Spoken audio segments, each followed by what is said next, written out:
আল্লাহ আমাদের উপর শাসন করার দায়িত্ব দিবেন বিধর্মীদের। এটা হলো উম্মতে মুহাম্মাদের উপর গজবের ধরন। অথবা মুসলমান পরস্পরে গৃহযুদ্ধ।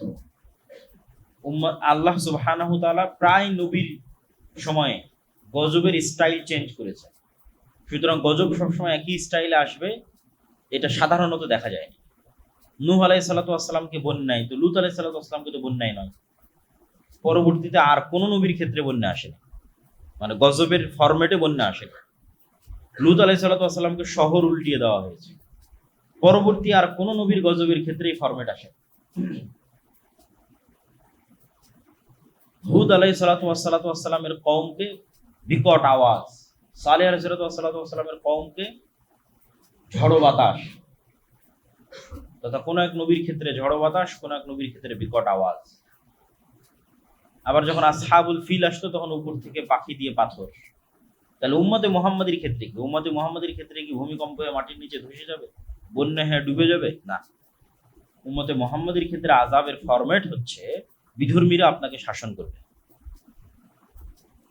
অথবা আমরা নিজেরা গৃহযুদ্ধ করে পরস্পরকে হত্যা করব। এই আযাব কেন আসবে? আযাউস সালাত, যখন সালাত অবহেলিত হবে, মনের প্রবৃত্তির অনুসরণ হবে। আল্লাহ সুবহানাহু ওয়া তাআলা আরেক আয়াতে বলেন, ওমিনান নাসি মান ইয়াশতারি লাহওয়াল হাদিস লিউদিল্লা আন সাবিলিল্লাহ।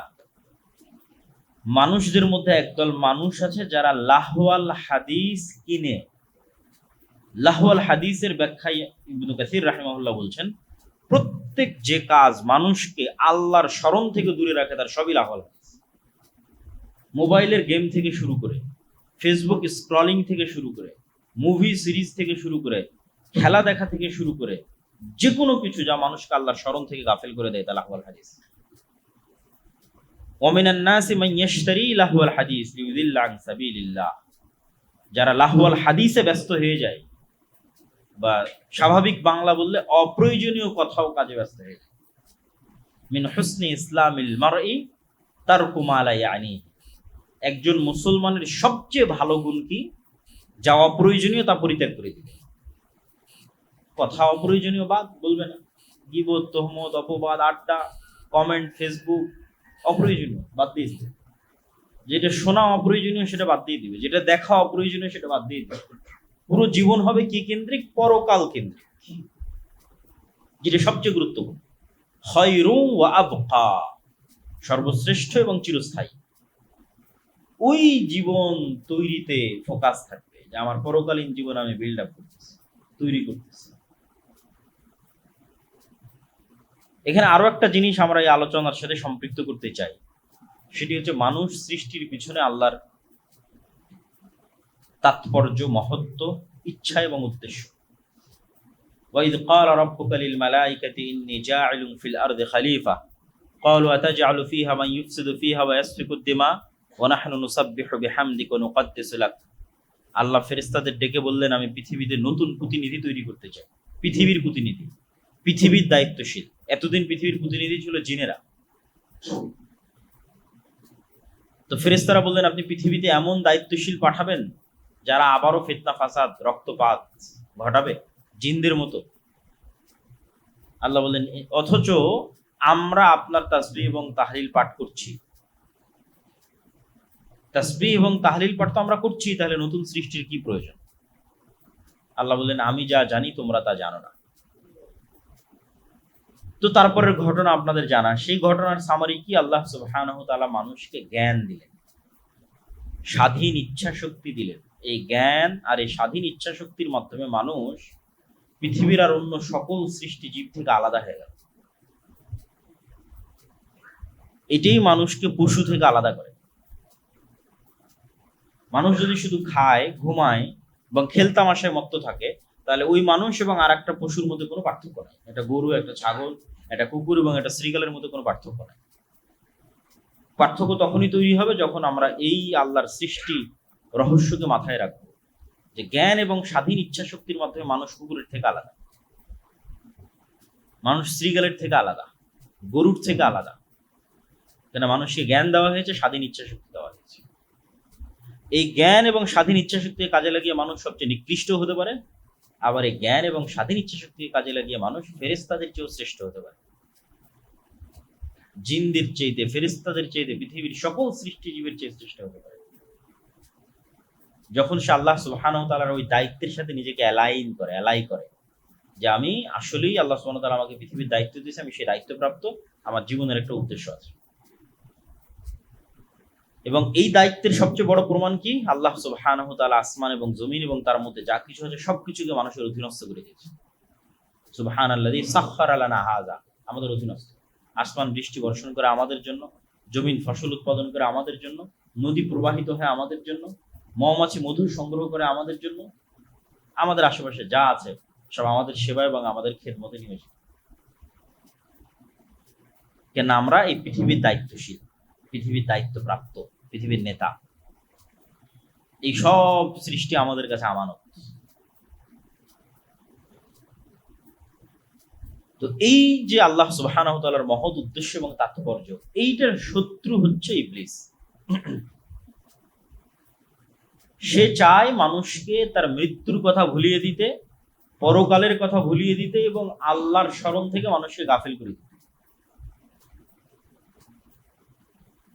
এবং আজকের যুগে আপনি চিন্তা করেন, আপনি ইউরোপ আমেরিকা ঘুরেন অথবা যে কোনো বিশ্বের যে কোনো জায়গায় যান, যে ইবলিস যে সাকসেসফুলি মানুষকে রব্বুল আলামিন থেকে ডিসকানেক্ট করে দিয়েছে, পৃথিবীর প্রত্যেকটা ধর্ম আজকে ধুকে ধুকে মরতেছে ইসলাম ছাড়া।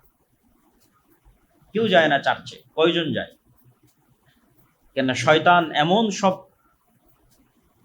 টেকনোলজি এবং স্ট্র্যাটেজি তাদের হাতে উঠিয়ে দিয়েছে যে জীবনেও কোনোদিন না মরা পর্যন্ত মরার কথা স্মরণ হবে না। জুয়া, মদ, আড্ডা, নেশা, মোবাইল, মুভি, ইন্টারনেট, খেলা, অসংখ্য কিছু, সবসময় প্রতিনিয়ত ব্যস্ত। ফলত সে আল্লাহ সুবহানাহু ওয়া তাআলা থেকে ডিসকানেক্ট। একটু যদি কেউ আল্লাহ সুবহানাহু ওয়া তাআলার সাথে কানেক্টেড আছে, সেটা হচ্ছে মুসলমানেরাই আছে।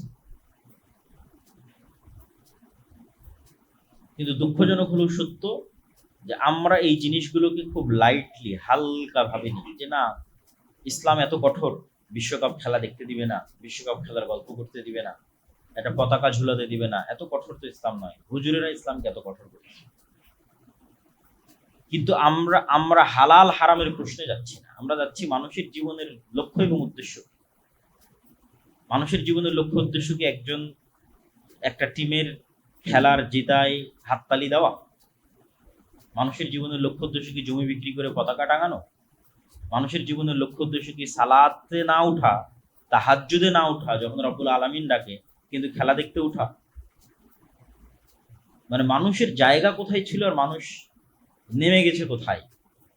আসফালা সাফিলিন, সর্বনিম্ন স্তরে নেমেছে এবং শয়তান নামিয়ে দিয়েছে সাকসেসফুল।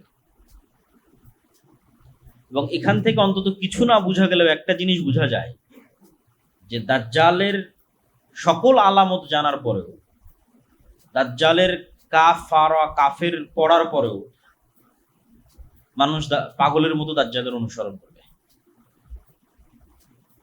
আমাদের চোখের সামনে আমরা দেখতেছি মানুষ যুক্তি তর্ক দিয়েই তো এই জিনিসগুলোকে নিজের জন্য, নিজের আনন্দ এবং উৎসবের জন্য কাজে লাগানোর চেষ্টা করতেছে এবং ভক্তি এবং শ্রদ্ধার সর্বোচ্চ পর্যায়ে পৌঁছে যাচ্ছে। এবং এটাই কিন্তু আমাদেরকে আমাদের গোলামির দিকে এগিয়ে নিয়ে যাচ্ছে, বা গোলামির রাস্তা আমাদের জন্য সামনে অবধারিত এই রকম প্রজন্মের জন্য। এবং আমি এই জন্যই বহু বক্তব্যে বলেছি যে উম্মতে মুহাম্মাদি এখন বানু ইসরাইলের যুগ অতিক্রম করতেছে। যেই বানু ইসরাইলের যুগের কথা আল্লাহ কোরআনে বারবার বলে রেখেছে, এত লম্বা সময় যাবত বানু ইসরাইলের ঘটনা বলার কি প্রয়োজন? মুহাম্মদ সাল্লাল্লাহু আলাইহি ওয়াসাল্লাম বলেছে উম্মতে মুহাম্মাদ একদিন বানু ইসরাইল হবে। আর আমার অ্যানালাইসিস যে এখন সেই যুগ অতিক্রম হচ্ছে। অবশ্যই আল্লাহর দয়া এবং আল্লাহর রহমতে মুসলমানরা এই যুগ থেকে বের হবে, কিন্তু যুগ এখন ওটাই বানু ইসরাইলের যুগ। দেখবেন যে গাজারও আপনি এমন শিশু পাবেন, সৌদি, কুয়েত, কাতার, বাহরাইন, দুবাই তো পরিপূর্ণ, যাদের উপর বম নিক্ষেপ করে হত্যা করা হচ্ছে, তাদেরও পাবেন যে গায়ে গেঞ্জি দিয়ে আছে বিধর্মী কোনো খেলোয়াড়ের। ওই ভক্তি এবং ওই শ্রদ্ধা তাদের অন্তরে বিরাজ করছে এবং ওইটা নিয়েও ব্যস্ত আছে।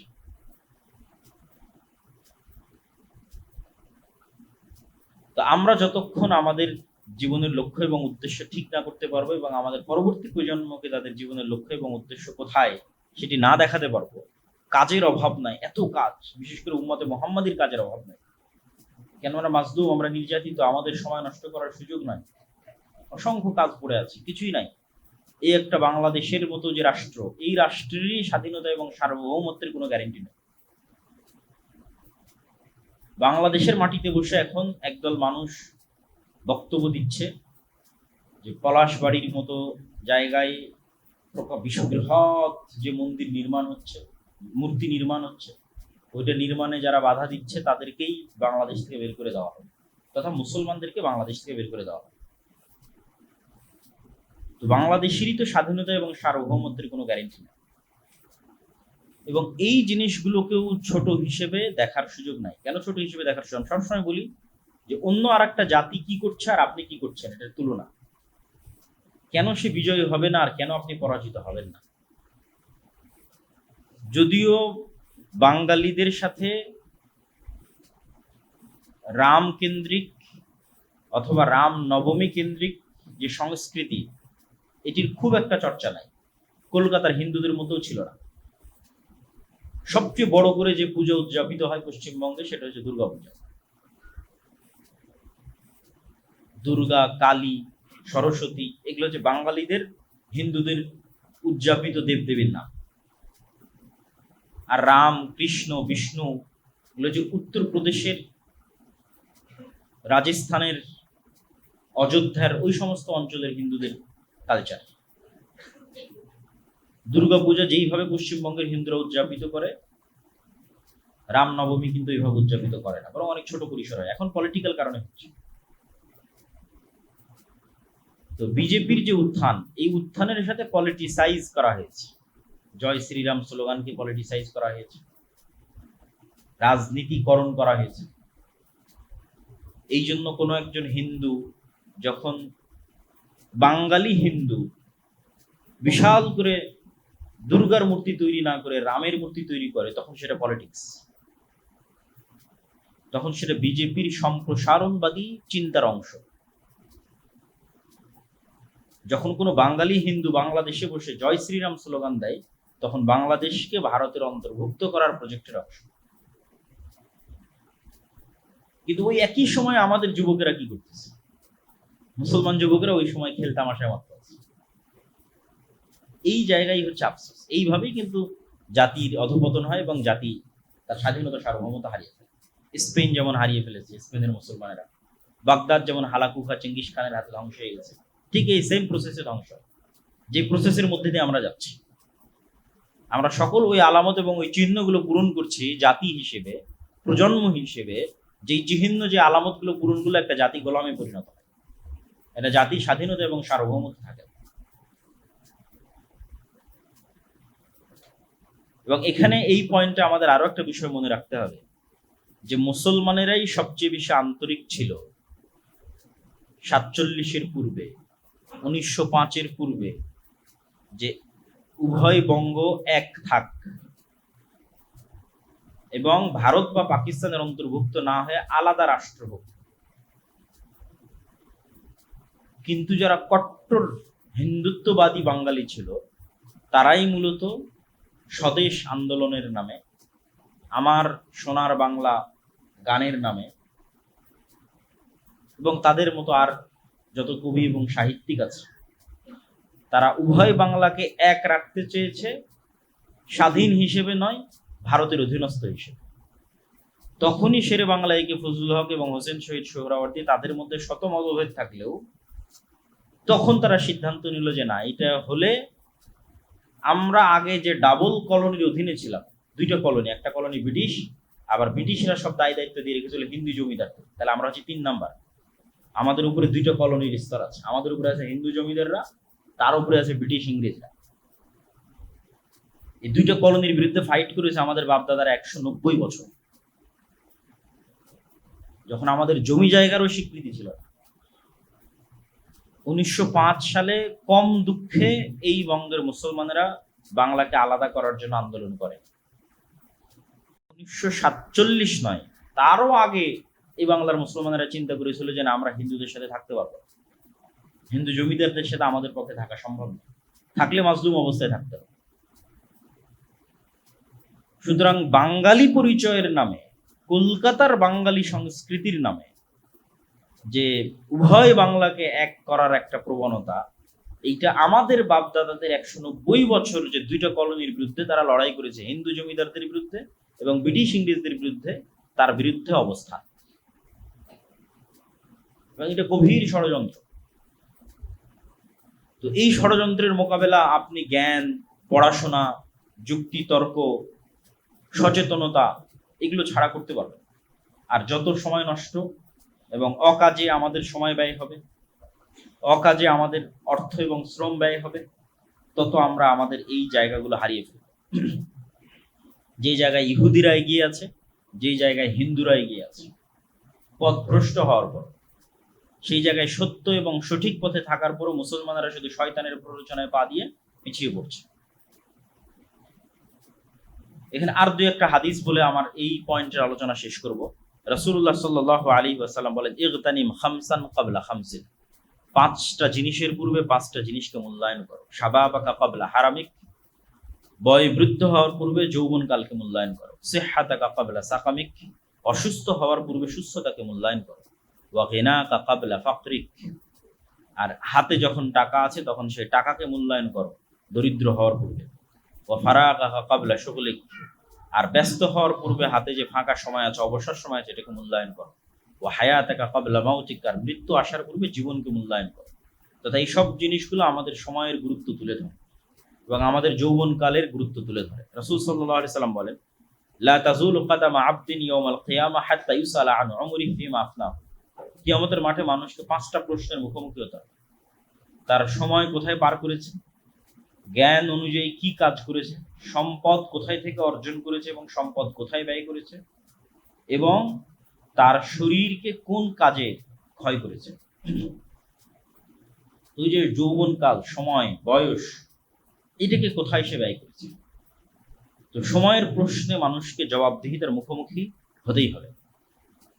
এই জন্য আমরা উদাত্ত আহ্বান জানাই যে আমরা যেন আল্লাহর মহৎ সৃষ্টির যে উদ্দেশ্য, পৃথিবীর প্রতিনিধিত্ব করার যে দায়িত্ব এবং উম্মতে মুহাম্মাদি হিসেবে মানুষকে জান্নাতের পথে নিয়ে যাওয়ার যে দায়িত্ব, এইটা সম্পর্কে সচেতন হই এবং আমাদের আশেপাশে মানুষ যে সময় নষ্ট করতেছে, কাজ নাই, চায়ের স্টলে, অফিসে, আদালতে, ফেসবুকে, খেলা দেখায়, তাদেরকে এবং নিজেরাও হেদায়েত হয় এবং তাদেরকেও হেদায়েত করার চেষ্টা করে। তারা সময়গুলোকে কাজে লাগাক, জ্ঞান অর্জন করুক, পড়াশোনা করুক। অন্য আর কোনো বিশ্ববিদ্যালয়ে আপনি এই দৃশ্য দেখতে পাবেন না, বিশ্বের উন্নত বিশ্ববিদ্যালয় যে উন্মাদনা আপনি বাংলাদেশে ঢাকা বিশ্ববিদ্যালয়ে দেখতে পাবেন। অক্সফোর্ড, ক্যামব্রিজ, হার্ভার্ড কোনো বিশ্ববিদ্যালয়ে পাবেন না এই ধরনের উন্মাদনা। তাহলে আমরা কোথায় এবং তারা কোথায়? আর আমরা বক্তব্যের শেষ অংশে এসে যেটা আলোচনা করতে চাচ্ছি সেটা হচ্ছে মুহররম। আল্লাহ সুবহানাহু তাআলা 4টি মাসকে হারাম করেছেন এবং পবিত্র কোরআনে আয়াত অবতীর্ণ করে সেটা স্পষ্ট করেছেন। ইন্না ইদ্দাতাশ শুহুরি ইনদাল্লাহ 12 শাহরান ফি কিতাবিল্লাহ। যেই দিন থেকে আল্লাহ আসমান এবং জমিন সৃষ্টি করেছেন ওই দিন থেকে আল্লাহর গণনায় মাস হচ্ছে 12টি। যেই দিন থেকে আল্লাহ আসমান এবং জমিন সৃষ্টি করেছেন ওই দিন থেকে লাউহে মাহফুজে আল্লাহ সুবহানাহু তাআলার গণনায় মাস 12টি। তথা 12 মাস মানুষের আবিষ্কার নয়, আল্লাহর নির্ধারণ। পৃথিবী যেদিন থেকে সৃষ্টি হয়েছে সেই দিন থেকে।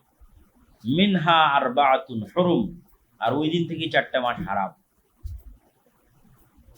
হারাম শব্দের অর্থ হচ্ছে রেস্ট্রিক্টেড, নিষিদ্ধ। অনেক সময় কোনো কিছু নিষিদ্ধ হয় নিকৃষ্টতার কারণে, আর অনেক সময় কোনো কিছু নিষিদ্ধ হয় সম্মানের কারণে। নিষিদ্ধ মানে নিকৃষ্টতা নয়, কখনো নিষিদ্ধ হয়েছে সম্মানের কারণে। যেমন আপনারা বলেন যে মাহরাম, মেয়ের সাথে মাহরাম যেতে হবে। মাহরাম মানেও কিন্তু হারাম। কি হারাম? ওই মেয়ের সাথে যার বিবাহ হারাম, সে তার মাহরাম। যেমন মেয়ের সাথে তার পিতার বিবাহ হারাম, নিষিদ্ধ। তো এই নিষিদ্ধ মানে একজন আরেকজনের জন্য নিকৃষ্ট না। হারাম কখনো নিকৃষ্টতার কারণে এবং কখনো সম্মানের কারণে। তাহলে ঠিক তেমনি সম্মানের কারণে হারাম কি? প্রাইম মিনিস্টার যে এরিয়ায় আছে, সংসদ ভবন যে এরিয়া আছে, রেস্ট্রিক্টেড এরিয়া, ক্যান্টনমেন্ট যে এরিয়া আছে, নিকৃষ্ট হওয়ার কারণে রেস্ট্রিক্টেড না, অনেক দামি হওয়ার কারণে রেস্ট্রিক্টেড। অনেক দামি ভিআইপি পার্সনরা সেখানে আছে, রাষ্ট্রের গুরুত্বপূর্ণ দামি জিনিস রেস্ট্রিক্টেড, নিষিদ্ধ। তো এইরকমই আল্লাহ সুবহানাহু তাআলার বিধানে কিছু শহর হারাম, কিছু এলাকা হারাম, কিছু মাস হারাম।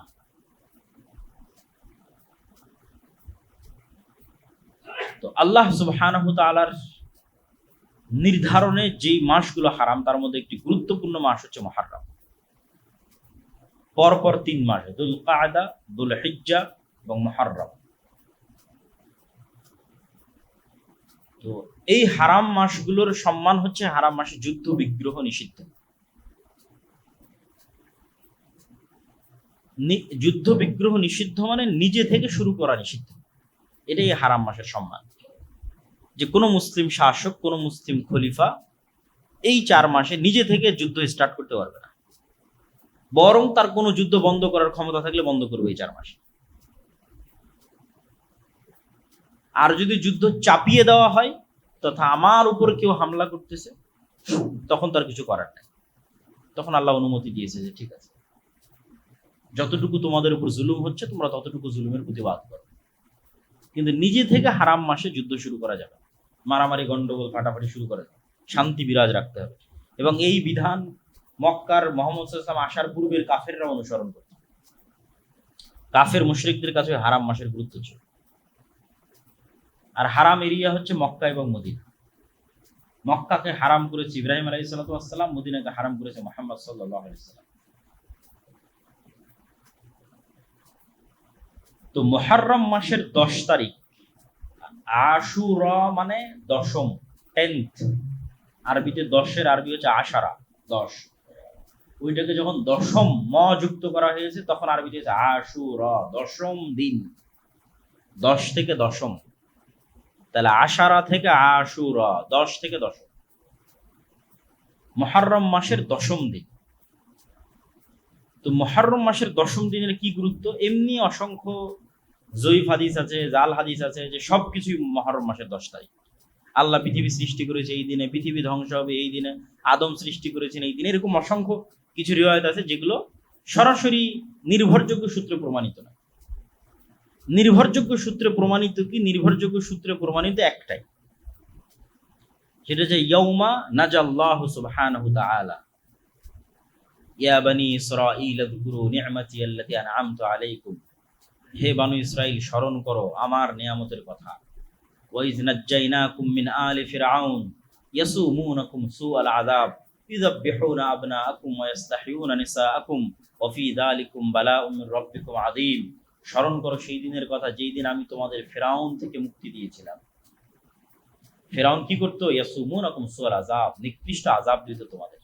কিভাবে আযাব দিত? ইযাববিহুনা আবনাআকুম, তোমাদের ছেলে সন্তানদের জবাই করতো। ওয়া ইস্তাহইউনা নিসাআকুম, তোমাদের মেয়েদের বাঁচিয়ে রাখতো। কি দয়ায় বাঁচিয়ে রাখতো মেয়েদের? না, একদিকে পুরুষকে হত্যা করা হচ্ছে, আর একদিকে পরিবারের সম্মান, মেয়েদেরকে বাঁচিয়ে রাখা হচ্ছে দাসত্ব করার জন্য, প্র্যাকটিক্যাল দাসত্ব করার জন্য, আর পুরুষদেরকে হত্যাই করা হচ্ছে। তাহলে মেয়েদেরকে বাঁচিয়ে রাখা হচ্ছে লাঞ্ছনা, যে একটা জাতির লাঞ্ছনা এবং একটা পরিবারের লাঞ্ছনার সবচেয়ে বড় আলামত যে ওই বাড়ির স্ত্রী, ওই বাড়ির মেয়ে, ওই বাড়ির মা মানুষের দাস, মানুষের দাস।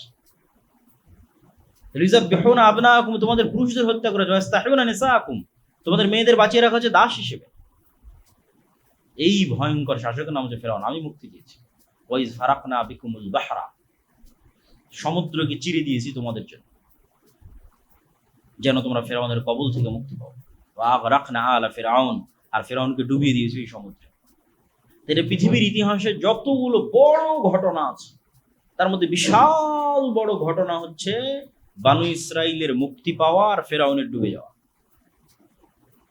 মুসা আলাইহিস সালাতু ওয়াস সালামের মধ্যে, এবং সমুদ্র চিরে দ্বিখণ্ডিত হয়ে যাওয়া। এই ঘটনা যেই দিন ঘটেছে সেটাই মুহররমের 10 তারিখ। এবং আজও ইহুদিদের কাছে এই দিন খুবই সম্মানিত, এবং তারা এই দিনের যে নামে তারা উদযাপন করে সেটা হচ্ছে ইয়ম কিপ্পুর। হিব্রু ভাষায় যেটাকে আমরা আশুরা বলছি ওটাকেই বলা হয় ইয়ম কিপ্পুর।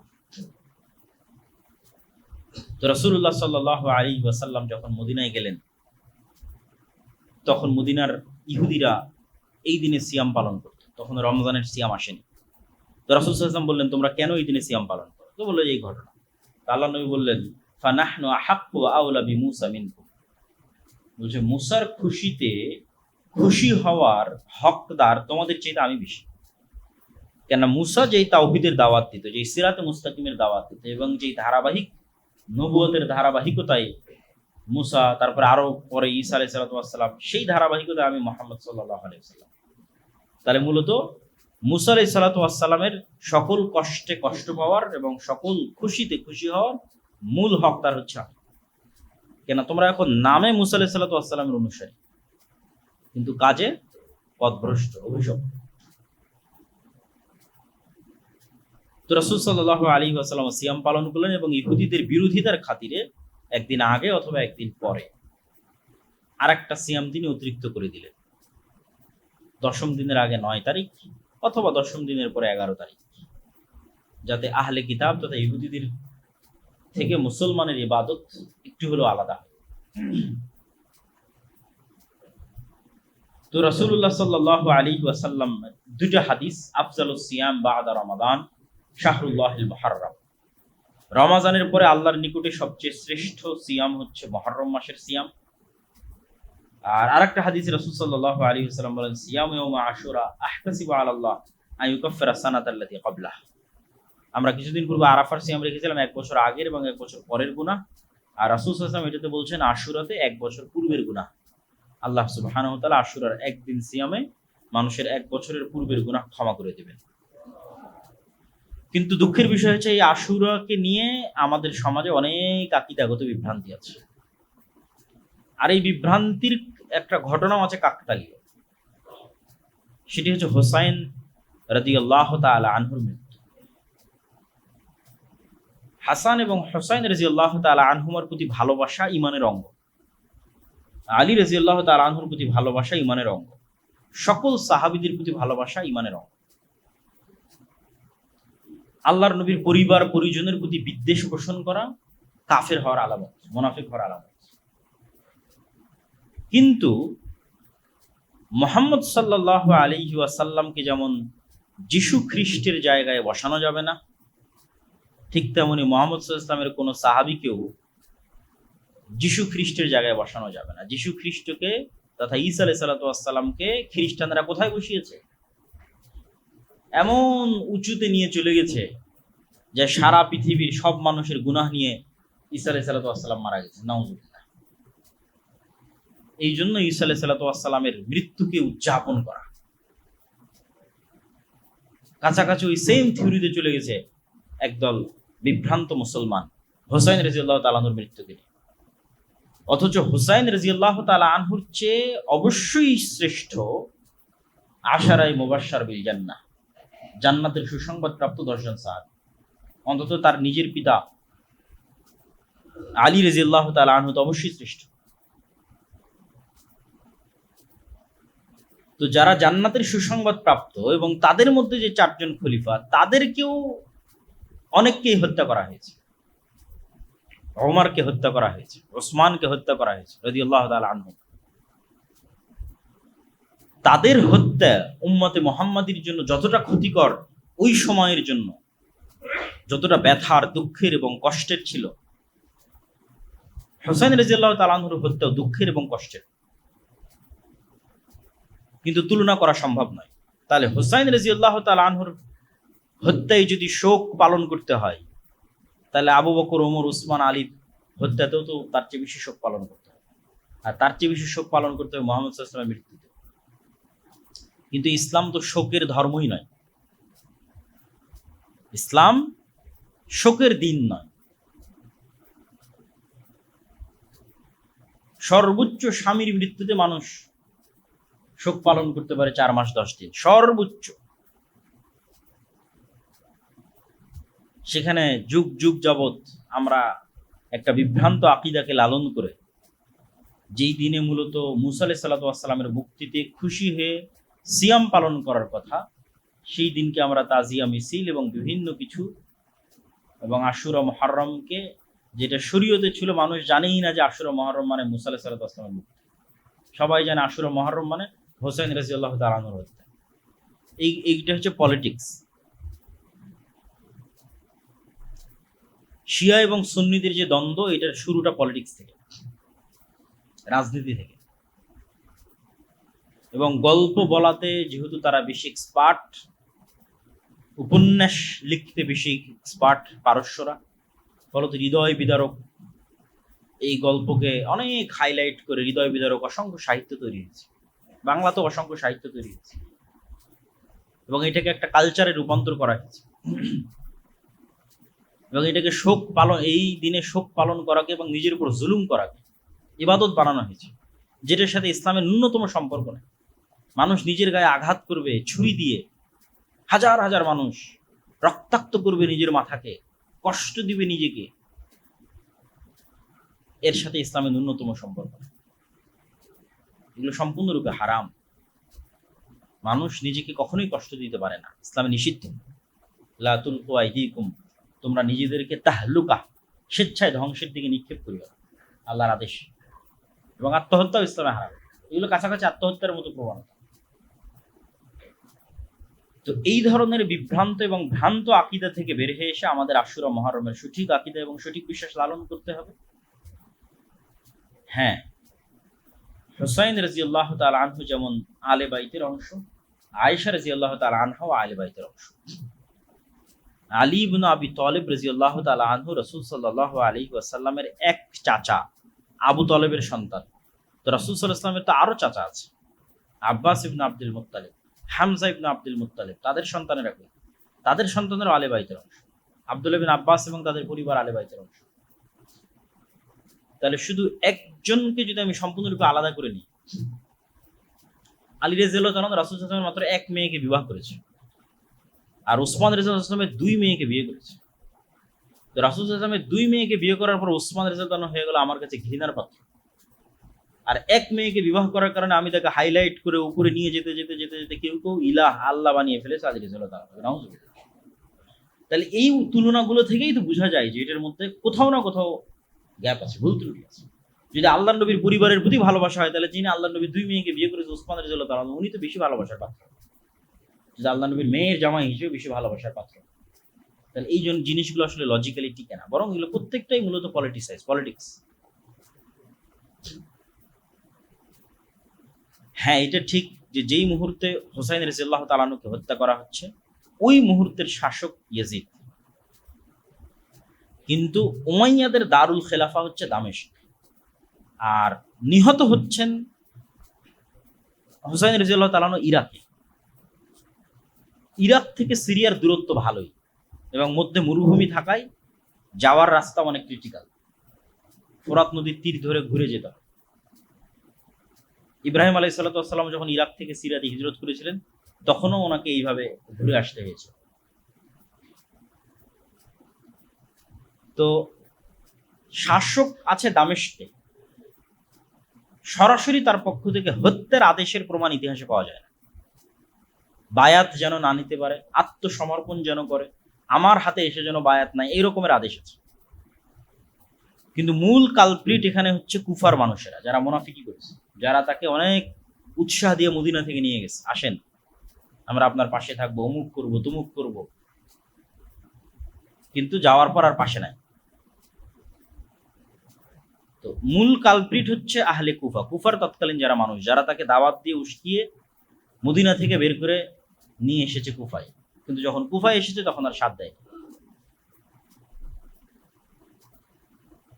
ঘটনা অত্যন্ত হৃদয় বিদারক। অবশ্যই ইয়াজিদ ইবনে মুআবিয়াকে এতটুকুর জন্য দায় দেওয়াই যায় যে সে হত্যাকারীর কোনো বিচার করেছিল কিনা, এই প্রশ্ন অবশ্যই উত্থাপন করা যায়।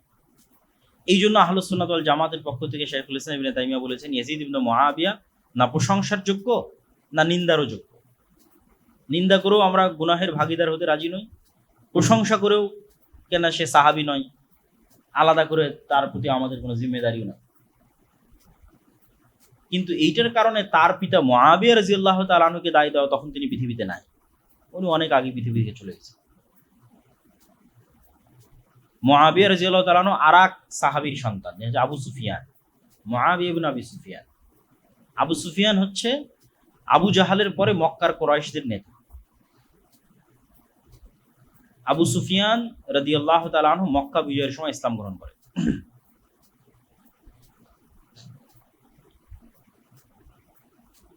এবং আবু সুফিয়ান রাদিয়াল্লাহু তাআলা আনহু এবং তার সন্তান মুআবিয়া রাদিয়াল্লাহু তাআলা আনহু রাসূল সাল্লাল্লাহু আলাইহি ওয়াসাল্লামের অনেক নিকটস্থ এবং অনেক কাছে।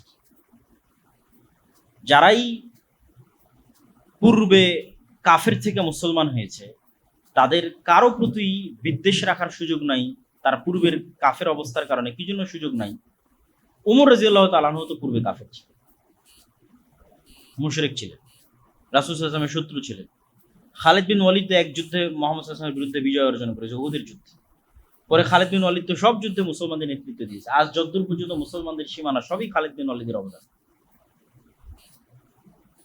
তাহলে যেই কারণে আপনি ওমর রাদিয়াল্লাহু তাআলা আনহুকে ঘৃণা করতে পারেন না, খালিদ বিন ওয়ালিদকে পারেন না, ওই কারণে আবু সুফিয়ান এবং মুআবিয়া বিন আবু সুফিয়ানকে পারেন না। বরং ঘৃণা করা তো বহু দূরের কথা, ঘৃণা রাখলে মানুষ কাফের হয়ে যেতে পারে। এই জন্য একটা প্রশ্নের উত্তরে একজন সালাফ বলেছেন যে ওমর ইবনে আব্দুল আজিজ বেশি শ্রেষ্ঠ না মুআবিয়া ইবনে আবি সুফিয়ান বেশি শ্রেষ্ঠ? কেন ওমর ইবনে আব্দুল আজিজের শাসনকালকে মানুষ খোলাফায়ে রাশেদার শাসনকালের সাথে তুলনা করত, অথচ ওমর ইবনে আব্দুল আজিজ সাহাবী নয়, উমাইয়া খেলাফতের একজন শাসক।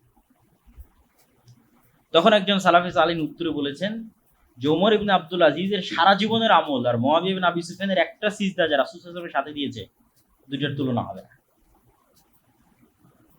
সাহাবীদেরকে ওই সর্বোচ্চ মর্যাদার জায়গা দিয়ে রাখতে হবে। ফলত এই নিকৃষ্ট পলিটিক্সের মধ্যে ঢুকে ঈমান হারানো অত্যন্ত বড় একটি শয়তানের ষড়যন্ত্র। এই ষড়যন্ত্রে আমাদের পা দেওয়া যাবে না। আল্লাহ সুবহানাহু ওয়া তাআলা আমাদের মুহররমের 10 তারিখের যে সঠিক ইতিহাস সেটি জানার এবং মুসা আলাইহিস সালাতু ওয়াস সালামের যে মুক্তি, এই মুক্তিতে আনন্দিত হয়ে সিয়াম পালন করার তৌফিক দান করুক আল্লাহুম্মা আমিন। আর বক্তব্যের শুরুতে আমরা যে আলোচনা করেছি, আমাদের দুনিয়ার জীবনের যে খেলতামাশার মাধ্যমে আমাদের মৃত্যুকে ভুলিয়ে রাখতে চাই শয়তান, আল্লাহর স্মরণ থেকে আমাদের গাফিল করতে চাই, শয়তানের সেই প্রজেক্টগুলোর আমরা অংশ হচ্ছে, আমাদের সময় নষ্ট করছে, আমাদের যুবক সমাজ সময় নষ্ট করছে। অথচ হিন্দু এবং ইহুদিরা কি করতেছে সেটা থেকে আমরা সম্পূর্ণরূপে গাফেল। এই যে গোলামির রাস্তা আমরা অবলম্বন করতেছি, বানু ইসরাইল হয়ে যাচ্ছে, বানু ইসরাইলদের মতো গোলামের রাস্তায় চলে যাচ্ছে। এটা বিষয়ে আমাদের সচেতনতা তৈরি করতে হবে এবং আল্লাহ সুবহানাহু ওয়া তাআলার সাথে সম্পৃক্ত হওয়ার মাধ্যমে জ্ঞান, গবেষণা, পড়াশোনা, কাজ, প্রোডাক্টিভিটি এগুলো নিয়ে ব্যস্ত থাকতে হবে। আল্লাহ সুবহানাহু ওয়া তাআলা আমাদের সেই তৌফিক দান করুক। আল্লাহুম্মা আমিন।